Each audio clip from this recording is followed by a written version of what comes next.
கிழக்கு, ஊவா மற்றும் மத்திய மாகாணங்களிலும், பொலனறுவை மற்றும் ஹம்பாந்தோட்டை மாவட்டங்களிலும் அவ்வப்போது மழை பெய்யும் என எதிர்பார்க்கப்படுவதாக வளிமண்டலவியல் திணைக்களம் எதிர்வு கூறியுள்ளது.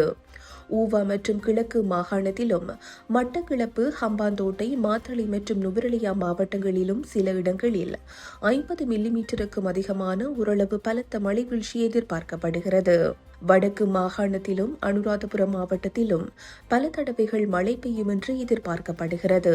நாட்டின் ஏனைய பிரதேசங்களில் பல இடங்களில் பிற்பகல் 2 மணிக்கு பின்னர் மழையோ அல்லது இடியுடன் கூடிய மழையோ பெய்யக்கூடிய சாத்தியம் காணப்படுகிறது. ரத்தினபுரி, களுத்துறை, காலி மற்றும் மாத்தறை மாவட்டங்களில் சில இடங்களில் 50 மில்லிமீட்டருக்கும் அதிகமான ஓரளவு பலத்த மழை வீழ்ச்சி எதிர்பார்க்கப்படுகிறது. வடக்கு மற்றும் வடமேல் மாகாணங்களிலும், மாத்தளை, திருகோணமலை மற்றும் அனுராதபுரம் மாவட்டங்களிலும் அவ்வப்போது மணித்தியாலத்திற்கு 30 முதல் 40 கிலோமீட்டர் வரையான வேகத்தில் ஓரளவு பலத்த காற்று வீசக்கூடும் என்று எதிர்பார்க்கப்படுகிறது.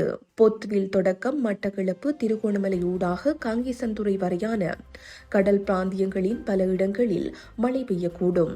நாட்டை சூழ உள்ள ஏனைய கடல் பிராந்தியங்களின் சில இடங்களில் மாலை அல்லது இரவு வேளைகளில் மழை அல்லது இடியுடன் கூடிய மழை பெய்யக்கூடும்.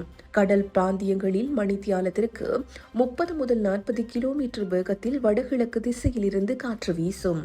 கொழும்பு தொடக்கம் புத்தளம், காங்கேசன்துறை ஊடாக முல்லைத்தீவு வரையான, அத்துடன் மாத்தறை தொடக்கம் ஹம்பாந்தோட்டை ஊடாக பொத்துவில் வரையான கடல் பிராந்தியங்களில் மணித்தியாலத்திற்கு 45 முதல் 50 கிலோமீட்டரிலும் கூடிய வேகத்தில் அடிக்கடி காற்று அதிகரித்து வீசக்கூடும்.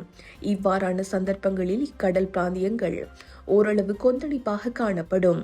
ஆனால் இடியுடன் கூடிய மழை பெய்கின்ற சந்தர்ப்பங்களில் பலத்த காற்று வீசுவதுடன் அவ்வேளைகளில் கடல் பிராந்தியங்கள் தற்காலிகமாக மிகவும் கொந்தளிப்பான நிலையில் காணப்படும்.